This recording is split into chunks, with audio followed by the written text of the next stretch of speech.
வணக்கம் captain D நேயர்களே, யோகி வெங்கட் ராவ். இந்த புத்தனேஸ்வரம் யோகாஸ் நிகழ்ச்சியில் உங்களை சந்திப்பதில் மகிழ்ச்சி அடைகிறேன்.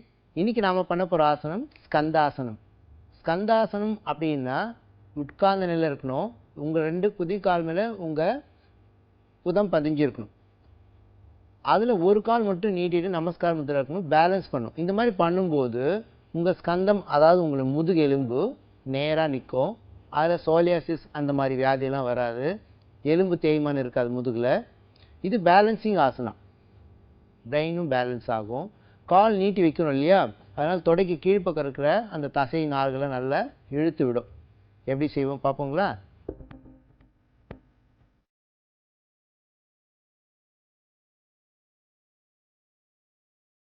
நேர்களே, இந்த ஸ்கந்தாசனம் பண்ணுறதுக்கு முதல்ல நீங்கள் நல்லா பட்டர்ஃப்ளை பண்ணி டைல்ஸ் எல்லாம் கொஞ்சம் லூசன் பண்ணி வச்சா தான் உங்களால் நல்லா காலை நீட்டி திருப்பி உட்கார முடியும். உங்களுடைய விரல்கள் மட்டும்தான் தரையில் பதிஞ்சிருக்கும். அதனால் உங்கள் பாதத்தில் குதிக்காலும் நல்லா மேலே தூக்கி இருக்கிறதால கொஞ்சம் பேலன்ஸ் பண்ணுறது கஷ்டமாக இருக்கும். ட்ரை பண்ணிங்கன்னா வந்துடும். முதல்ல ஏதோ ஸ்டூல் ஏதாவது பிடிச்சிட்டு பண்ணுங்கள். அப்புறமா போக போக அந்த ஸ்டூலும் கையில் எடுத்திங்கன்னா நல்லா வந்துடும். அதாவது முதல்ல இப்படி உட்காந்துருக்கீங்க பட்டர்ஃப்ளைக்கு. பந்த கோணாசனம் பண்ணுவோம் இல்லையா, 2 காலம் ஒன்றா சேர்த்து வச்சுக்கோங்க. நல்லா நிதானமாக ஒரு 4-5 முறை லூஸாக பண்ணுங்கள். ஒரு 10 முறை கூட பண்ணலாம். நிமிர்ந்து உட்காரணும், கூன் போடக்கூடாது.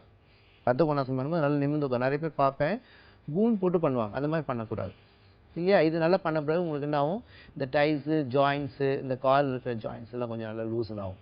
இப்போ என்ன பண்ணுங்கள், ஒரு கால் மட்டும் நல்லா நீட்டி வச்சுக்கோங்க.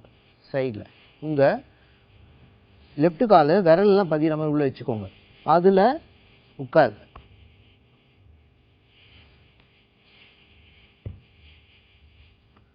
உட்கார்ந்த பிறகு அந்த முட்டி இருக்கு இல்லையா, இதையும் லிஃப்ட் பண்ணிடணும். மெதுவாக உங்கள் கைகளை எடுத்துகிட்டு நமஸ்கார முத்திரை வச்சுக்கோங்க. ஆடாமல் கொஞ்ச நேரம் அசையாமல் இருந்தீங்கன்னா வரும்.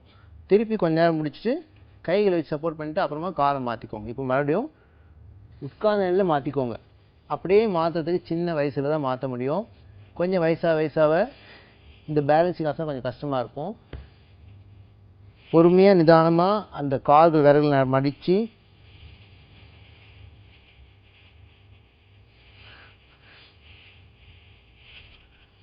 பேலன்ஸ் பண்ணுங்கள். இந்த மாதிரி பேலன்ஸ் பண்ணும்போது கால் நீட்டமாக இருக்கணும். நிற்க வைங்க, ட்ரை பண்ணுங்கள். உங்களுடைய குதப் பாதத்தில் ஹீல் மேலே இருக்கணும். அப்புறமா நிதானமாக நீங்கள் கைகளை விட்டுட்டு நமஸ்கார முத்திரை உட்காருங்க. மறுபடியும் ரிலாக்ஸ் பண்ணிவிட்டு இதுக்கு திருப்பி காம்ப்ளிமெண்ட்டு நீங்கள் பத்த கோணாசனம் தான் பண்ணணும். இது பிடிச்சிக்கிறீங்க பத்த கோணாசனம், திருப்பி வரீங்க. ஏன்னா இந்த பாதமெல்லாம் உங்களுக்கு வெயிட்ஃபுல்லாக உட்காரதுனால விரலெல்லாம் வலிக்கும். அதனால் மறுபடியும் கைகளால் பாதத்தை பிடிச்சிட்டு மறுபடியும் கொஞ்சம் லூசன் பண்ணிக்கோங்க. இந்த மாதிரி நீங்கள் ஒரு 4-5 முறை பண்ணுங்கள். நிதானமாக ஒரு ரவுண்ட் பண்ணுங்கள். லெஃப்ட் சைடு ஒரு முறை, ரைட் சைடு ஒரு முறை பண்ணுங்கள்.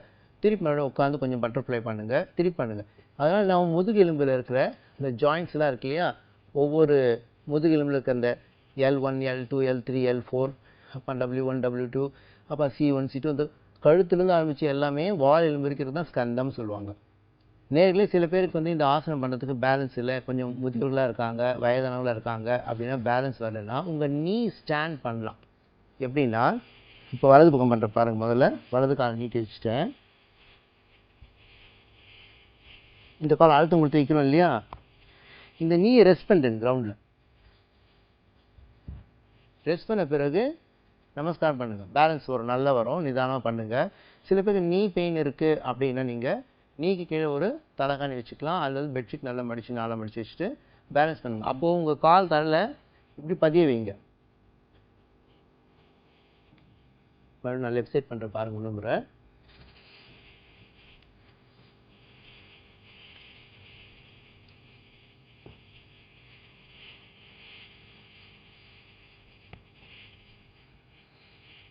இப்போ நீ பதிய வச்சுருக்கேன். கால் குதிக்காலாக அப்படி நிற்கிறோம் இல்லையா, அது நிற்க முடியும், பேலன்ஸ் பண்ண முடியல அப்படின்னா இப்படி படுக்க வச்சுருங்க. அப்புறமா நமஸ்கார முத்திரை வைங்க. நீங்கள் எவ்வளோ உட்காந்து ப்ராக்டிஸ் பண்ணணும், அப்போ தான் அந்த உள் பக்கம் அந்த தசை நார்கள் நல்லா இழுத்து விடும். Joint hip and thigh joint இருக்கு இல்லையா, அதை நல்லா பேலன்ஸ் பண்ணி வரும். நிதானமாக பொறுமையாக ஒரு சுவாசம், நார்மல் சுவாசம் தான். மூச்சு இழுத்தும் வச்சுக்க வேண்டாம், விட்டு இருக்க வேண்டாம்.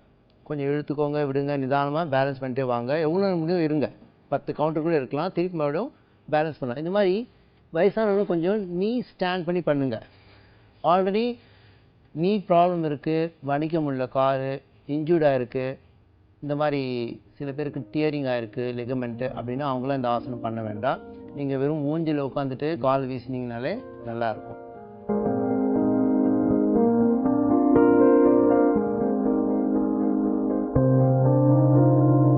என்ன நிலையில் இன்றைக்கி நல்ல ஒரு ஸ்கந்தாசனம் பார்த்தோம். அதே போல் ஹெல்த்தி டிப்ஸு. குமட்டிக்காய் நீங்கள் நாட்டு மருந்துகளை போய் கேட்டிங்கன்னா கண்டிப்பாக குமட்டிக்காய் கிடைக்கும். வெங்காயம் போல் மெலிசாக நறுக்கிட்டு 4-5 நாள் காய வச்சிங்கன்னா நல்ல உருவலாக காஞ்சிடும். அதுக்கப்புறம் அதை பவுட்ரு வைக்க வச்சுக்கோங்க. அது கூட விரலி மஞ்சள் ஒரு 50 கிராம் பவுட்ரு, கல் உப்பு ஒரு 50 கிராம், இப்போ எல்லாம் ஒன்றாக சேர்த்து நல்லா அடித்து பவுடராக வச்சுக்கோங்க மிக்சியில். அதுக்கப்புறமா டெய்லி காலையில் இரவு ஒரு ஸ்பூன் சாப்பிட்டே வந்தீங்கன்னா உங்களுடைய வெயிட் லாஸ் நல்லா குயிக்காக இறங்கும். சில பேர் ஒரே மாதத்தில் 5 கிலோ வெயிட் லாஸ்லாம் ஆயிருக்காங்க. பட் புதுசாக சாப்பிட்றவங்களுக்கு கொஞ்சம் முதல் நாள் கொஞ்சம் லூஸ் மோஷன் மாதிரி இருக்கும், அப்புறமா சரியாயிடும். அதாவது பேதி மாதிரி ஆகிட்டு அப்புறம் சரியாயிடும். முதல் நாள் மட்டும்தான் இருக்கும், அப்புறமா இருக்காது. அது வயிறில் இருக்கிற அழுக்குகள்லாம் வெளியேற்றிடும். தேவையில்லாத கெட்ட நீர்லாம் இருந்ததுலாம் வயிற்றுலேருந்து அதெல்லாம் கூட வெளியேற்றிடும். இது டெய்லி சாப்பிட்டே வந்தீங்கன்னா கண்டிப்பாக நல்ல வெயிட் லாஸ் இருக்கும். என் நேயர்களே, நல்ல ஒரு ஆசனம் பார்த்தோம், நல்ல ஒரு ஹெல்த்தி டிப்ஸ் பார்த்தோம். நாளைக்கு மீண்டும் இந்த புத்துணர்ச்சி யோகாசன நிகழ்ச்சியில் சந்திப்போம். நன்றி, வணக்கம்.